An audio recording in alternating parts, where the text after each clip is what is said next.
Hello viewers, আমরা শ্যামনগর উপজেলার কৈখালী গ্রামের তরমুজ বাগানে আসলাম।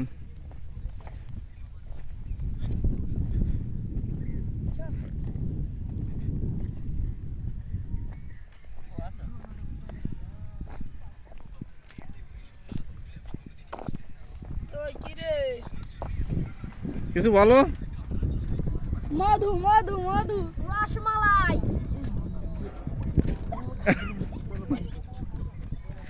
মধু মধু রসমালাই রসমালাই মধু মধু মধু। এই যে আমরা শ্যামনগর উপজেলায় তরমুজ খেতে আসলাম।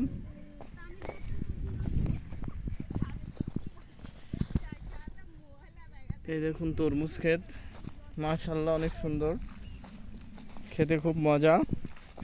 কিন্তু এখানে দেখে এত পরিমাণ তরমুজ নষ্ট যে বলা যাচ্ছে না, অনেক তরমুজ কিন্তু নষ্ট হয়ে গেছে।